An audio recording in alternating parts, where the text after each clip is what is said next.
নমস্কার, সুভাষিত জ্যোতি অনুষ্ঠানে আপনাদের স্বাগত। অনুষ্ঠান সুভাষিত জ্যোতি, অনুষ্ঠান সুভাষ শাস্ত্রীর, যার কথা জ্যোতিষের বেদবাক্য, যার কথা আপনার ছকের শেষ কথা। সুভাষ শাস্ত্রী যেই মানুষ যার অভিজ্ঞতায় রয়েছে 18 থেকে 19 লক্ষ মানুষ দেখার, যার ফলে তার যে বিশ্লেষণ, তার যে বিচার, সেই বিচার আপনার ছকের প্রেক্ষিতে আপনাকে একটা নতুন জীবনের রাস্তা দেখাতে পারে। প্রতিকারের থেকেও প্রয়োজন হচ্ছে সঠিক বিচারের, এবং সুভাষদা যদি কাউকে প্রতিকারের কথা বলে, বুঝতে হবে সেটা তার ভীষণভাবে প্রয়োজন, যেমন তার জীবনের জন্য অক্সিজেনের প্রয়োজন। অনেক অনেক স্বাগত সুভাষদা, শুরু করছি আজকের অনুষ্ঠান। এই অনুষ্ঠানে আলোচ্য রাশি হচ্ছে বৃশ্চিক রাশি। 2026 কেমন যাবে? বৃশ্চিক রাশি আমার হয়ে গেছে। নক্ষত্র ভিত্তিক আলোচনা করছেন তো আপনি? নক্ষত্র ভিত্তিক হয়ে গেছে, তারপরেও আমি বৃশ্চিক রাশিকে আবার একটা জায়গা দিয়েছি। কেন? হ্যাঁ, এই কর্কট আর বৃশ্চিকের অনেকগুলো করে পা আছে। আচ্ছা। কর্কট আর বৃশ্চিক যে রাশিটা, তাকে যারা রিপ্রেজেন্ট করছে, এই রাশিগুলোকে যে দুটো জিনিস রিপ্রেজেন্ট করছে, এদিকে হচ্ছে ক্যাঁকড়া, এদিকে হচ্ছে বিছে। যাদের 4 4 8 জোড়া কি 3 3 6 জোড়া পা মোটামুটি থাকেই। এই দুটো রাশি আপনারা মাথায় দেখবেন। আমি কর্কট রাশির কথা প্রথম থেকে বলছি, এবছরটা ভালো যাবে না যে কোনো বয়সের। খুব ছোট বাচ্চার কথা বলি না, আমি ধরি না, কেন কি তার তো বাবা মায়ের এফেক্ট, মানে তার এফেক্ট তো তার অ্যাকচুয়ালি তো বাবা মায়ের এফেক্ট। ছোট বাচ্চার কথা বাদ দিলে কর্কট রাশির অবস্থা ভালো নয়, জল শ্রেণীর রাশি। আর এই যে আমি যে আজকের যে আলোচনায় বৃশ্চিক রাশি হয়ে যাওয়ার পরেও কমপ্লিটলি বৃশ্চিক রাশিটাকে যে ধরছি, আলোচনা এনেছি, তার 3টে কারণ আছে। একটা হচ্ছে যে বৃশ্চিক রাশি অর্ডারলি, বৃহস্পতির পরেই আপনার কি আসবে? শনি আসবে, শনির পরেই কেতু আসবে, দ্যাট ইজ কল অর্ডার। আর বৃহস্পতি শিফটিং গুরু প্ল্যানেট, একটা ঘরে না দুটো ঘরে ফল প্রদান করে। লাইক দ্যাট আমার যে নিজের যে রাশি মিথুন রাশি, পুনর্বসু নক্ষত্র স্টার্ট হয়ে কর্কটে গিয়ে এন্ড হয়। বৃশ্চিক রাশিকে ধরেছি তুলা রাশি থেকে বিশাখা শুরু হচ্ছে, হয়ে বৃশ্চিকে গিয়ে এন্ড হচ্ছে। তুলা রাশির এই বছরের ফলাফল কিছুটা ভালো, কিছুটা খারাপ, বেশিটা খারাপ, কমটা ভালো। বেশিটা খারাপ কিন্তু আমি আগেই তো ভালো, লোকে তো আগে ভালো কথা দিয়ে শুরু করে। কিছুটা ভালো, কিছুটা খারাপ, বেশিটা ভালো, বেশিটা খারাপ, কমটা ভালো, কিন্তু দুটোই থাকবে। কোথায় কতটা ভালো, কোথায় কতটা খারাপ, সেটা এজ অনুযায়ী একটা ফল দেবে। এজ অনুযায়ী একটা ফল দেবে। বৃশ্চিক রাশিতে পয়সা ধরে রাখা খুব ডিফিকাল্ট হয়। বৃশ্চিক রাশির সাইকেলটা খুব ঘন ঘন চেঞ্জ হয়। কেন বলুন তো? বৃহস্পতি আর শনি। বৃহস্পতি দ্য অনলি প্ল্যানেট যে কিনা শনির নেগেটিভ প্রভাবকে কমাতে সাহায্য করে। বৃহস্পতি গুরু প্ল্যানেট, শনির নেগেটিভিটিকে কমাতে সাহায্য করে। শনি কি খারাপ? না, শনি খারাপ নয়। আমরা খারাপ বলি কেন? আমাদের সাজা দেয়, আমাদের হার্ড ওয়ার্ক করায়, আমাদের অনেক কাঠখড় পোড়ানোর পরে কোনো ফল পাই, আমাদের জন্য ভালো নয়। আমরা কি চাই? ইনস্ট্যান্ট ফল চাই মোবাইলের যুগে। আমরা কি চাই? কাজ করেই ফল চাই। ভগবদ গীতার বাণী তো কেউ মানব না আজকের দিনে গীতা পাঠ করব, কিন্তু বাণীটা মানব না, কেন? ফল ছাড়া কর্ম কেউ করবে না, ফল ছাড়া জ্যোতিষের কাছেও আসবে না। হ্যাঁ, ফল দরকার। অর্থাৎ কি না, এই যে বৃহস্পতি যদি বৃশ্চিক রাশিতে, যদি বিশাখা যাদের নক্ষত্র, তারা যদি একটা সিস্টেমে চলে, শনির প্রভাব অনেক কমে যায়। কিন্তু তারা ইনস্ট্যান্ট পেতে চায়, আর শনি ততটাই দেরি করায়, ততটাই পিছিয়ে দেয়। এরপরে কেতু দ্য হেডলেস একটা প্ল্যানেট। আমি 2-1 সপ্তাহ আগে আলোচনায় বলছিলাম যে আধ্যাত্মিকতাকে রিপ্রেজেন্ট করে, জ্যোতিষকে রিপ্রেজেন্ট করে, জ্ঞানকে রিপ্রেজেন্ট করে। বৃহস্পতির সাথে কেতুকে কোনো অংশে কমে রাখা যায় না। যদি জ্ঞান, আধ্যাত্মবাদ, ধার্মিকতা এবং যদি এই লাইনের সাথে যুক্ত থাকে, তাহলে কেতু কিন্তু তাকে অনেক উচ্চ স্থান নিয়ে যেতে পারে, যদি তার কেতু ভালো থাকে ছকে। প্রত্যেকটা ছকেই রাহু কেতুর অবস্থান এগেনস্ট থাকে, সমসপ্তমে থাকে, অর্ডারলি থাকে, আমি বললেও থাকে, না বললেও থাকে। কেতুর অবস্থান এই ঘরের মধ্যে অদ্ভুতভাবে নাম্বার 17 পেয়েছে অনুরাধা নক্ষত্র, নাম্বার 16 পেয়েছে বিশাখা নক্ষত্র, তারপরে 18 পেয়েছে জ্যৈষ্ঠা নক্ষত্র। এই জ্যৈষ্ঠা যে নক্ষত্র, এ কি করছে, এখানে এই যে জ্যৈষ্ঠা নক্ষত্র, এটা বুধের নক্ষত্র। জ্যৈষ্ঠা নক্ষত্র, এই যে জ্যৈষ্ঠা নক্ষত্র, বুধ কিন্তু আমাদের অস্থিরতা বাড়ায়। বুধ আমাদের মনের মধ্যে সবসময় চাঞ্চল্য তৈরি করে রাখে। অর্থাৎ কিনা বৃহস্পতি, শনি এবং বুধের যে কম্বিনেশন, এটা শনিটাকে বাদ দিলে বৃহস্পতির সাথে বুধের কম্বিনেশন অত্যন্ত ভালো। জ্যৈষ্ঠা নক্ষত্র বুধের নক্ষত্র থাকলে তার জ্ঞান বাড়ে, কিন্তু সে ভুল করে। বুধকে বালক গ্রহ মানা হয়, সে ভুল করে, কিন্তু শনি কিন্তু ভুল করে না। শনি ভুলের প্রায়শ্চিত্ত করায়, কন্টিনিউ করায়। বৃশ্চিক রাশির মোটের ওপরে 2026 যদি আলাদা করে ধরি, কর্কটের পরে তার কিন্তু প্রথম 3-4 মাস টাকা থাকবে না। আজকে আমরা মোটামুটি 3 মাস অলমোস্ট পার করতে চলেছি, পার করে ফেলেছি, কি করেছি এই অনুষ্ঠানটা যে করছি। তো সেই জন্যে এইখানে আমরা ফার্স্ট কোয়ার্টারটা ফার্স্ট কোয়ার্টারে রয়েছি, মানে যদি আমরা বলি তাহলে মার্চেই রয়েছি, চলে গেছি। 1 সপ্তাহ 7 দিনের ডিফারেন্স কিছু হবে না। ফার্স্ট কোয়ার্টার 3 মাসও হয়, ফার্স্ট কোয়ার্টার 4 মাসেও হয়। ফার্স্ট কোয়ার্টারের মধ্যে আমরা রয়েছি। কোথায় রয়েছি? বৃশ্চিক রাশিতে রয়েছি। আলোচনার মেন কেন্দ্রবিন্দু হচ্ছে বৃশ্চিক রাশি। এখানে কি আসছে? এখানে ওই তুলা থেকে শিফট হচ্ছে বৃহস্পতি গ্রহ, তারপরে শনি আসছে, তারপরে বুধ আসছে, জ্যৈষ্ঠা নক্ষত্র আসছে। এই যে 3টে নক্ষত্রর কম্বিনেশনে একমাত্র এখানে ডিফিকাল্টিস তৈরি করছে বৃহস্পতির নক্ষত্র। বৃহস্পতির নক্ষত্র শনিকে কমায়, শনির প্রকোপটাকে কমায়। যেমন যদি ভগবানের পুজো করতে বলা হয়, শনির দশা যদি চলে, তাহলে আপনাকে বলবো আপনি হনুমান চল্লিশা পাঠ করবেন, হনুমানজির ছবি আপনি রাখবেন, মঙ্গলবার দিন আপনি মানবেন, তাহলে আপনার শনির প্রভাবটা কমবে। শনির জন্যে আমি আপনাকে শনি পুজো করতে বলবো না। আমি শনির খারাপ হলে, 7.5 দাইয়া কি দশা চললে, আমি আপনাকে মঙ্গলবার মানতে বলবো, হনুমানজির মানতে বলবো, শনিবার মানতে বলবো না। 1, 2 হচ্ছে যে এখানে যে বৃহস্পতি, আমি বললাম আপনাকে কিছুটা সিস্টেমেটিক হতে হবে। সবার আগে ওই ক্রেডিট কার্ড পকেট থেকে দূর করে দিতে হবে। ক্রেডিট কার্ড পকেট থেকে দূর না করলে যা কামাবেন সব টাকা বেরিয়ে যাবে বৃশ্চিক রাশির জন্যে। আবার কষ্ট করে দেখবেন মৌমাছিরা অনেক কষ্ট করে ফুলের থেকে মধু এনে চাক বানায়, আর মানুষ গিয়ে ধোঁয়া দিয়ে চাকটা নিয়ে চলে যায়।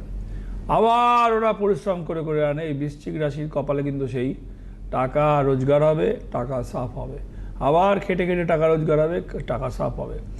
আর যদি বৃশ্চিক রাশির জ্যৈষ্ঠা নক্ষত্র আপনার হয়, তাহলে কি হবে? তাহলে আপনার এই জ্যৈষ্ঠা নক্ষত্রতে আপনার অস্থিরতা তৈরি হবে। ইএমআইতে আপনি জিনিস কিনবেন। ইএমআইতে জিনিস কেনা মানে ওটাও কিন্তু একটা মরার কল, খুঁড়োর কল। মরার কল না বলে খুঁড়োর কল বলাটা অ্যাপ্রোপ্রিয়েট হবে। ইএমআইতে জিনিস এখন তো লোকে ফোনও কেনে, সবাই কেনে, কিন্তু আপনার যদি বৃশ্চিক রাশি হয়, জ্যৈষ্ঠা নক্ষত্র হয়, আমার পরামর্শ আপনি ভাঙা ফোনেই চালান। যেটা কিনবে ভাবছেন ওটা 6 মাস পরে কিনুন, সেপ্টেম্বর অক্টোবর পরে, মাসের পরে, পুজোর পরে গিয়ে কিনুন, ততদিনে আপনার জায়গাটা মজবুত হয়ে যাবে। আর যদি এখন আপনি ইএমআই, যদি আপনার ধরুন এবার বলবেন আমার তো ইএমআই চলছে, সে কোনো কিছুই নিয়েছেন, সে ফোন হোক কিছু হোক, তাহলে আপনাকে অন্যদিকের খরচা কাট করে সংযত জীবনযাত্রা করে ইএমআইটাই টার্গেট থেকে সেগুলো করা। জীবনে সব আনন্দ ভোগ করতে বুধ কিন্তু সব আনন্দ ভোগ করতে চায়। বুধ কিন্তু প্রাচুর্য চায় না। যারা দেখবেন জীবনে সব আনন্দ ভোগ করতে চায়, তারা কিন্তু বিশাল পয়সা কামাতে চায় না। কেন? বিশাল পয়সা কামাতে গেলে বিশাল ত্যাগ করতে হয়, বিশাল তাকে মনোযোগ দিতে হয়, জীবনে অনেকটা সময় তার পেছনে চলে যায়। অর্থাৎ কিনা যারা একটু হালকা মাপের মানুষ হয়, ছেলে কিংবা মেয়ে, তারা বলে আমার তো প্রচুর টাকা পয়সা চাই না, আমি তো শুধু এইটুকুনি আনন্দ চাই। আরে ওইটুকুনি আনন্দটাও আনন্দ। যে অনেক টাকা রোজগার করে তার অনেক স্যাক্রিফাইস আছে, তার অনেক ত্যাগ আছে, তার অনেক অধ্যাবসায় আছে। সে জীবনে অনেক কিছু বাদ দিয়ে হয়তো সেটা সে করেছে। অর্থাৎ কি না, বৃশ্চিক রাশির জন্য আমার একটা পরামর্শ, যা জড়ো হবে এক ধাক্কায় বেরিয়ে যাওয়ার চান্স, এইটাই রাশির হচ্ছে প্রবণতা। আবার বললাম, এই রাশিকে যে রিপ্রেজেন্ট করে তার অনেকগুলো পা, মানে অনেক রকমের খরচার পা। এই পাকে কেন বললাম খরচার পা? এবং এর গতিটা হচ্ছে বক্রগতি।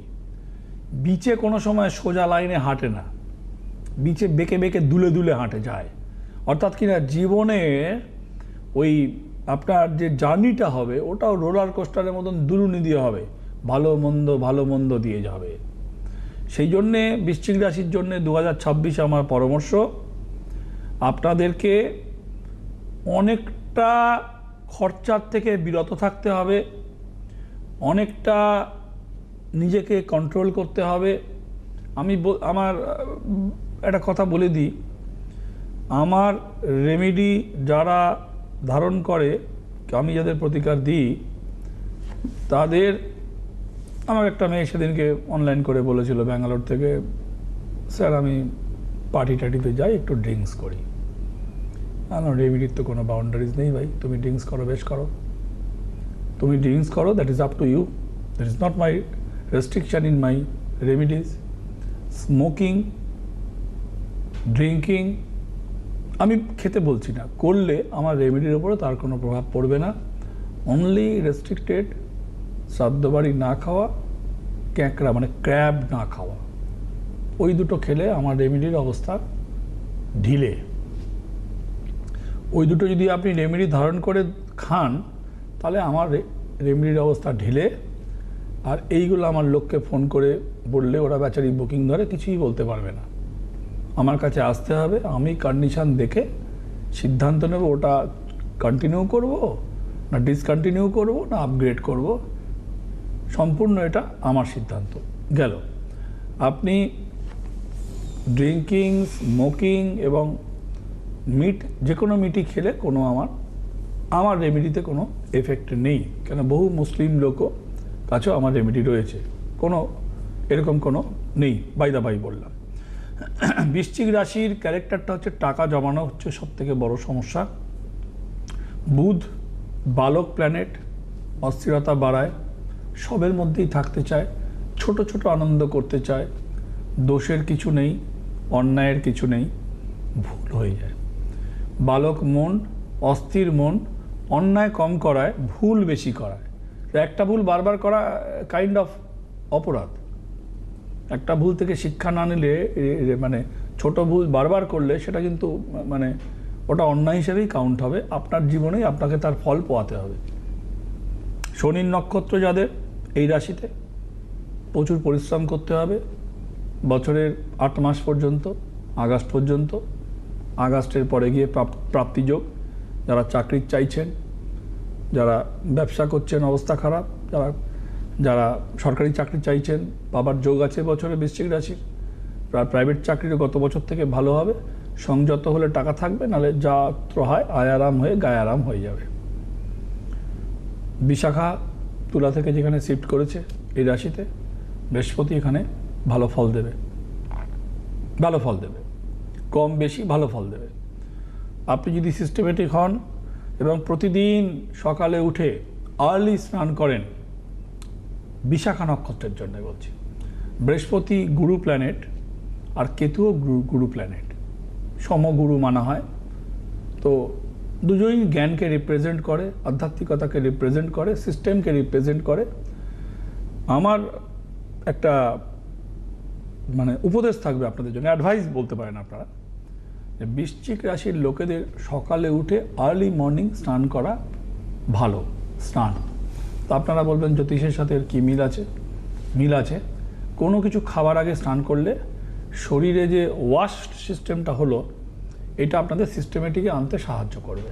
ধরুন আপনি বেলায় স্নান করেন, আপনি আমার এই অনুষ্ঠান শুনলেন, আপনার রাশি বৃশ্চিক রাশি, আপনি স্নানটাকে চেঞ্জ করে সকালে নিয়ে আসুন। সে যখনই উঠুন, আপনি 8টায় উঠছেন না ভোর 6টায় উঠছেন না 9টায় উঠছেন, ডাজেন্ট ম্যাটার।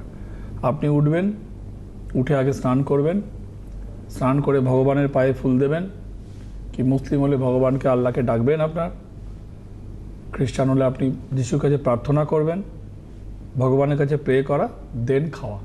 স্নান না করে, ভগবানের পায়ে ফুল না দিয়ে, ভগবানকে স্মরণ না করে। ফুল মানে কি? বুদ্ধিস্টরা তো ফুল দেয় না। ভগবান বুদ্ধ বলেছে তুমি আমাকে প্রশ্ন করো, আমার থেকে জানো। তিনি তো বলছে তোমার মধ্যে জ্ঞানের প্রদীপ জ্বালো, ওখান থেকে ভগবান চলে উঠবে। ঠিক আছে, বিভিন্ন ধর্মের বিভিন্ন মতামত আছে। অর্থাৎ কিনা তুমি আগে স্নান করো, দিস ইজ মাই অ্যাডভাইস। প্রথমে স্নান করো, দেন তোমার ভগবানকে তুমি যাকে মানো তাকে স্মরণ করো, দেন ইউ ক্যান ইট। এটা একটা রুটিন তৈরি করবে। এই যে রুটিনটা তৈরি করবে, বৃহস্পতিটা আপনার মধ্যে ভালো হলে শনির প্রভাব কেটে যাবে। এটা মানে বিশাখার জন্য বলছি, কিন্তু টোটাল এই বৃশ্চিক রাশিকে এই সিস্টেমে যদি আপনারা যদি প্রেজেন্ট করেন, যদি এই সিস্টেমটাকে নিজের মধ্যে যদি আপনি ধারণ করেন, আপনি ভালো ফল পাবেন। এবং 1-2 মাসের মধ্যে দেখবেন আপনার কিছু হ্যাবিট চলে গেছে। আগে স্নান, দেন আপনি ভগবানের কাছে প্রে করা, দেন ইউ ক্যান ইট। সে যেরকম ধর্ম তেমন খাওয়া, যেমন তার রীতি রেওয়াজ তেমন তার খাওয়া। এটা গেল বৃশ্চিক রাশি নিয়ে আজকে আমার এই অনুষ্ঠানে কমপ্লিট একটা উপদেশ। আমি এরপরে আসব বাস্তুর কথায় কিছু আসব। বাস্তু রিপ্রেজেন্ট করে সবাইকে, যারা আমরা সেখানে থাকছি। মানে সেখানে ইন্ডিভিজুয়াল রাশি নয়, একই বাস্তুর মধ্যে হয়তো না, না, অনেক সেখানে রাশি রয়েছে। তোমার 2 ছেলে 2টো রাশি, তুমি একটা রাশি, তোমার হাজব্যান্ড একটা রাশি, বাস্তু একটাই। তখন বাস্তুটা হয়ে যাচ্ছে লগ্ন, ওইগুলো হয়ে যাচ্ছে গ্রহ। আচ্ছা, বাস্তু হচ্ছে লগ্ন। দেখবে বন্ধ ঘড়িকে কে রিপ্রেজেন্ট করে? সকাল 10টা, হয় 10টা, 12টা নয় কেন, 6টা নয় কেন, বন্ধ ঘড়ির কাঁটাটাকে এইরকম দেখায়। ওটাই ঘড়ির সিগন্যাল। ঘড়িকে স্টার্ট করে 10টাই হয়ে থাকে। যে কোনো ঘড়ি কিনবে তুমি 10টা হয়ে থাকে সকাল, ডবল ফিগারে গিয়ে ওটাকে ডিজিটটাকে হিট করছে। লাইক দ্যাট বাস্তু হচ্ছে লগ্ন। আমরা যেখানে থাকছি, মানে তোমার বাড়িতে, তোমার বাড়িটা হয়ে যাচ্ছে লগ্ন, আর তোমরা হয়ে যাচ্ছে একটা রাশি। তো লগ্ন থেকে যেহেতু বাচ্চার যখন গণনা শুরু হয় 1, 2, 3, 4 করি আমরা, সো লগ্ন বাস্তু ওখানে রিপ্রেজেন্ট করছে রাশি। বাস্তুটাকে আগে ঠিক করতে লগ্ন, ইয়েস, ওটা লগ্ন হয়ে গেল, অ্যাসেন্ডেন্ট হয়ে গেল। আর তোমার রাশি আলাদা, হাজব্যান্ডের রাশি আলাদা, ছেলের রাশি আলাদা, ওর রাশি আলাদা। রাশি লগ্ন, যে বাস্তুটাকে আমাদের ঠিক করতে হবে, বাস্তুর নেগেটিভ এনার্জিকে কাটাতে হবে। আমাদেরকে একটা জিনিস দেখতে হবে, সেই বাস্তুতে আমার সাথে আমার হাজব্যান্ডের, আমার সাথে আমার বোনের, কি ওই বাস্তুতে যারা থাকছে তাদের মধ্যে লড়াই লাগছে, বিরোধ, লড়াই মানে মত পার্থক্য হচ্ছে কিনা। আপনি গরিব হন, আপনি দারিদ্র হন, আপনি ধনী হন,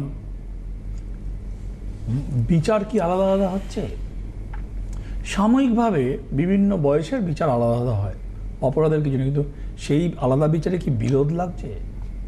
যদি বিরোধ লাগে তাহলে ওই বললাম না, লগ্ন আর রাশি। হরোস্কোপে যেমন লগ্ন রাশি, বাস্তু যাচ্ছে লগ্ন, 4 জন কি 2 জন থাকতে রাশি। দেখুন, আপনার সাথে আপনার সন্তানের বিচার আলাদা হতেই পারে, কিন্তু দিনের শেষে সেই বিচারকে কেন্দ্র করে দুজনের বিরোধ লাগছে। সেই বিচার থেকেই কি অশান্তির মূল তৈরি হচ্ছে, গোড়া তৈরি হচ্ছে? যদি গোড়া তৈরি হয় তাহলে আপনার বাস্তুর কিছু ওখানে কিছু অ্যাক্টিভিটি রয়েছে। বাস্তু মূলত শহরে হচ্ছে ফ্ল্যাট, একটু সেমি শহরে হচ্ছে বাড়ি। তো যত শহরের মূল প্রাণকেন্দ্রে চলে যাব, সেখানে ফ্ল্যাটের আধিক্য বেশি। শহর থেকে একটু সরে গেলে, যেমন ধরুন আমরা কলকাতায়, আমার চেম্বার ভবানীপুরে, ওখানে মূলত সব বাড়ি হয়ে ফ্ল্যাট হয়ে গেছে, আছে কিছু বাড়ি, 75% to 80% ফ্ল্যাট, 25% বাড়ি। একটু যদি পিছিয়ে যাই, আমরা যদি একটুখানি উত্তর 24 পরগনার দিকে ঢুকে আসি, তাহলে বারাসাতের পর থেকেই অল্প ফ্ল্যাট, বেশি বাড়ি। এটাই তো, বাড়ির ক্ষেত্রে আলাদা, ফ্ল্যাটের ক্ষেত্রে আলাদা। ফ্ল্যাটের ক্ষেত্রে বাস্তুগত নিয়ম রীতি এটা মানা সম্ভব নয়। কেন? ওখানে অনেক লোকের চরাচর, অনেক লোকের বাস, এবং অনেক রকম ধর্মের লোকেরও বাস হতে পারে।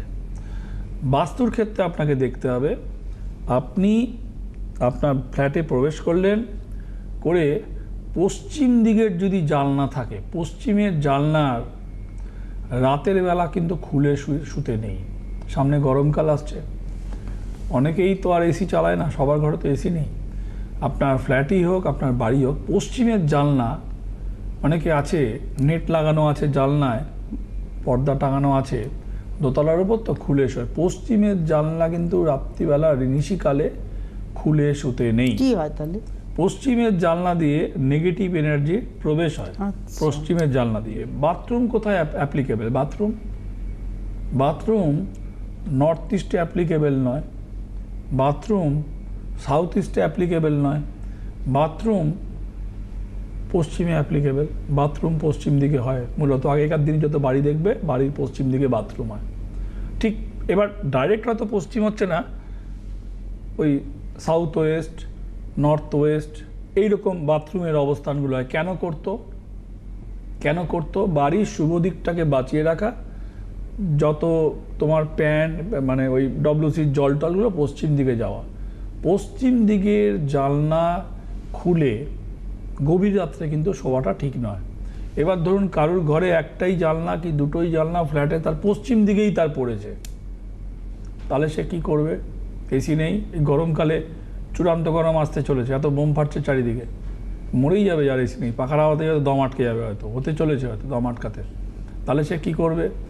তাহলে তার জন্যে ভাই অপশান খুবই কম। সে সেই ঘরে মধ্যে কি করবে? কাঁসার বাটি কিনতে হবে। কাঁসার বাটি, খাগড়াই কাঁসার নাম শুনেছেন? খাগড়াই কাঁসা অনেকে হয়তো শুনেছেন, অনেকে হয়তো শোনেনি। খাগড়াই কাঁসার বাটিতে সুপুরি, 5টা সুপুরি দিয়ে, ছোট বাটি, এরকম ছোট বাটি, একটু সর্ষের তেল দিয়ে ওই ঘরের মধ্যে রেখে দেবেন। যার জানলা খুলতেই হবে, ফ্ল্যাট হোক বাড়ি হোক, পশ্চিম দিকেই ঘর, দুটো জানলা, ওইটা কি একটা জানলা না করলে আমার দম আটকে যাবে ভাই, বাইরের তো আলো তো আসতে হবে। আমি বলছি রাতের বেলা না খুলে ভালো, না খুলে শুলে ভালো। উপায় নেই, তাহলে পশ্চিম দিকের ঘরে তাকে খাগড়াই কাঁসার ছোট বাটি কিনে সর্ষের তেল দিয়ে সুপুরি, 3টে সুপুরি, বৃহস্পতির সংখ্যা 3টে সুপুরি দিয়ে ঘরে ছোট বাটিতে কোথাও রেখে দেবেন। পশ্চিম দিকের জানলার আশেপাশে, ওপরে নিচে ওই দিকে রাখবেন, যাতে নেগেটিভ এনার্জির প্রবেশ না ঘটে। বাস্তুর জন্য আমি আগে বলেছিলাম যে আপনারা এই বোতলে করে ঠিক কোনাকুনি কাঁচের, প্লাস্টিকও হয় কিন্তু প্লাস্টিক একটু ঘোলাটে হয়, কাঁচের বোতল হলে খুব ক্লিয়ার দেখা যাবে। আপনারা ধরুন ফ্ল্যাট কিংবা বাড়ি, দুটো জিনিসকে, একটা হচ্ছে একটা বোতলে, এরকম বোতলে সর্ষের তেল, একটা বোতলে ঘি তো আবার জমে যায় শীতকালে, সমস্যা হচ্ছে ওটা জমে শক্ত হয়ে সাদা গোলাটে হয়ে যায়, তবুও ঘি, দুটো আড়াআড়ি কোণে আপনি রাখতে পারেন। যদি মনে হয় বাস্তুতে আপনার নেগেটিভ এনার্জি রয়েছে, তাহলে আপনি কাঁচের জায়গায় পাতিলেবু ডুবিয়ে রাখবেন। লেবু যদি ভেসে ওঠে কিংবা না ভেসে ওঠে আপনি বুঝতে পারবেন। লেবু কিন্তু জলে ভাসে, লেবু কিন্তু জলে দিলে ডোবে না, লেবু কিন্তু জলে ভাসে, পাতিলেবু কিন্তু জলে ভাসে, ডুবছে না ভাসছে বুঝতে পারবেন। 2-3 দিন পর পর চেঞ্জ করবেন লেবু কালো হয়ে যাচ্ছে কিনা বাস্তুর জন্যে। এইগুলো আপনি করবেন। পশ্চিম দিকের ঘরের জানলা থাকলে খুলতে হলে কি করতে হবে সেটাও বললাম। বাস্তুর বিভিন্ন রকমের, আমরা বাস্তু নিয়ে আবার একদিন একটা বিশদ আলোচনা রাখবো আপনার করব না। বৃশ্চিক রাশিটাকে তো বলে দিলাম আজকে, একদম আজকে পুরোটাই বৃশ্চিক নিয়ে পুরোটাই আলোচনা হলো, কিন্তু আমাদের হাতে আজকে আর এখন সময় নেই। মায়ের আশীর্বাদ, গুরুদেবের নির্দেশে সুভাষদার এই পথে হাঁটা এবং তার কথা জ্যোতিষের বেদবাক্য হয়ে ওঠা, তার কথা আপনার ছকে শেষ কথা হয়ে ওঠা। যারা অনুষ্ঠান দেখছেন অবশ্যই দেখতে থাকবেন। প্রত্যেক সপ্তাহে শনিবার এবং রবিবারের এই অনুষ্ঠান আমাদের প্রতিনিয়ত সমৃদ্ধ করে চলেছে। অনেক ধন্যবাদ জানাবো সুভাষদাকে, ধন্যবাদ আপনাদের, নমস্কার।